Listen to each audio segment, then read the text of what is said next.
Welcome to SPON Weekly. This week brought several important developments in Newport Beach. The City Council interrupted its August recess for a special meeting tied to 4 citizen initiatives, followed by a major Superior Court ruling the next day. Residents also gathered to help shape the future of the airport area, while the city's inaugural Art Week brought music, dance, gardens, and public spaces together across Newport Beach. Here are the stories we're following, and what comes next. Story 1, the November ballot, a decisive week for citizen initiatives. This week's lead story begins with the continuing legal battle over 4 citizen-sponsored initiatives proposed by the Newport Beach Stewardship Association. The Sunshine Initiative, district-based elections, lifetime council term limits, and the Responsible Housing Initiative. The City Council held a special meeting on August 18th, prompted by a court order requiring the city to prepare ballot materials in case the measures were allowed to proceed. The underlying dispute centers on whether the required notice of intention to circulate was properly published before signatures were gathered. At the meeting, the council unanimously approved proposed ballot questions for the 3 newer charter amendments: transparency provisions, council term limits, and district-based elections. The action did not approve the measures themselves. It only approved the wording that could appear on a future ballot. City Attorney Aaron Harp emphasized that the vote did not resolve the underlying legal dispute or other election requirements. Resident Jim Mosher urged the council to keep the ballot questions clear and nonpartisan and suggested several wording changes. I think it's important to indicate that we don't currently have representatives who represent a single district. And I notice in offering the correction, I inadvertently crossed out the word member. My suggestion was intended to be that the measure would require the city council members to be elected only by voters residing within the district the council member resides in, instead of by all the Newport Beach voters.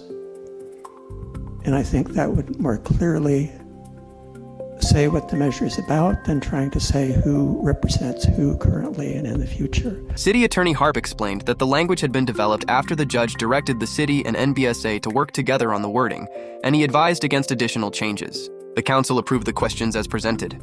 After closed session, City Attorney Harp announced one more action. The council unanimously authorized its attorneys to file an appeal if necessary in the ongoing litigation. That decision became especially important the next morning when the parties returned to court for a hearing that could determine whether the initiatives move forward and when voters may get the chance to decide them. Story number 2. Court sides with citizen initiative proponents. A major development Wednesday in the legal battle over Newport Beach's citizen initiatives. Following a hearing lasting nearly 2.5 hours and an afternoon session, the Orange County Superior Court ruled in favor of the Newport Beach Stewardship Association on the issues before the court. The ruling clears a major legal obstacle facing the initiatives and puts the next decision back before the Newport Beach City Council. The litigation involved 4 citizen-sponsored initiatives. The city's most recent challenge centered on whether the legally required notice of intention to circulate had been properly published before proponents began gathering signatures. The city argued that deficiencies in publication prevented the initiatives from proceeding. NBSA argued that the publication satisfied the law and that the petitions should be allowed to move forward. On Wednesday, Judge Julianne Bancroft sided with NBSA. According to those present for the hearing, Judge Bancroft was also sharply critical of the city's handling of the initiative process, characterizing aspects of its conduct as appearing to be obstructionism. The Sunshine Initiative faced an additional challenge under California's single-subject rule. However, Judge Bancroft regards that issue as resolved in the proponent's favor as well. The significance of the ruling goes beyond the dispute over publication. The court also addressed an issue that could determine when Newport Beach residents actually get to vote. During the hearing, the city's outside attorney argued that even if the initiatives qualified, the city council retained discretion to determine the election at which the 3 new charter amendments would appear, and suggested the council could choose 2028 rather than November 2026. California Elections Code Section 1415 generally provides that a voter-petitioned city charter amendment goes to a qualifying election occurring not less than 88 days after the order of election. For the November 3rd election, that 88-day date had already passed. Judge Bancroft concluded that the 88-day requirement would not prevent placement on the November 2026 ballot in these circumstances because of delays attributable to the city. That finding could become especially important next Tuesday before the City Council.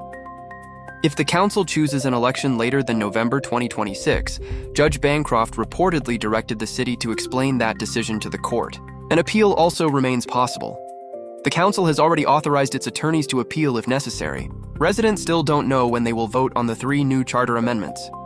That makes the August 25 City Council meeting the next key step. Story 3, Airport Area Workshop. What kind of vision emerged? On August 18th, Newport Beach held a visioning and goal-setting workshop for the airport area-specific plan. The workshop asked residents to help shape a vision for the airport area, but it comes as roughly 4,245 homes are already entitled or pending there. The workshop appeared better attended and more engaging than some past city workshops, with residents invited to leave input through table activities, posters, and written comments. But according to one attendee, the process stopped short of a broader group discussion.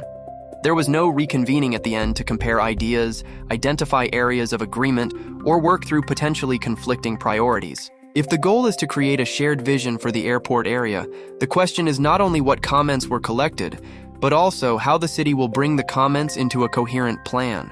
While Newport Beach was asking residents to help shape the future of the land around the airport, the next day the Orange County Airport Commission was considering how the airport itself should operate in 2027. Story 4.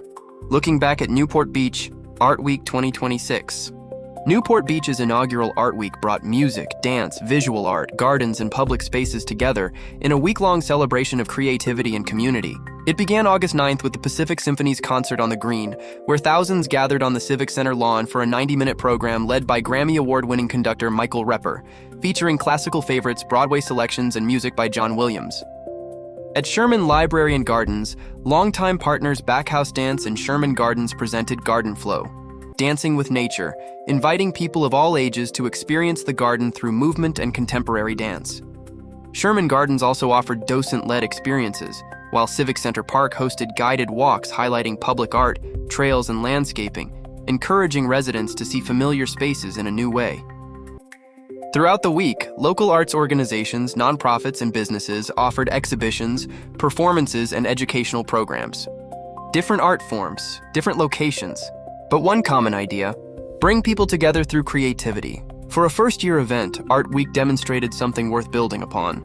Perhaps that's the lasting lesson from Newport Beach Art Week 2026. Sometimes community is created simply by giving people a beautiful reason to gather. Question of the week. This week we're asking, when residents help shape a long-range plan, when should that vision begin influencing individual development decisions? Immediately? After the specific plan is adopted? Case by case? Need more information? Tell us what you think. What's coming up? There are several important dates ahead. August 25th. The City Council returns from its August recess. Watch for possible action involving the citizen initiatives, 1300 Dove Street, police headquarters planning, and other items held during the recess. August 25. Orange County Board of Supervisors. The board is expected to consider 2027 John Wayne Airport airline allocations and continuation of the Fly-Friendly program. What to watch? Will 11.8 million remain the planning target? And what protections are proposed for airport noise? August 28th. Ballot deadline pressure election materials may need to be finalized by approximately August 28th, leaving little time for remaining legal and administrative action involving the citizen initiatives. September 3rd. A possible planning commission hearing for the 700-unit MacArthur Court Residences project, along with the Newport Beach Chamber of Commerce Candidate Forum. That's it for this week's SPON Weekly. As always, our goal is to help make local decisions easier to follow, understand, and discuss. With the City Council returning, airport decisions ahead, and questions about voter access still unfolding, there will be plenty to watch in the days ahead. We'll continue following what happens next and sharing the updates that matter to Newport Beach residents. Stay informed, stay engaged, still protecting our Newport.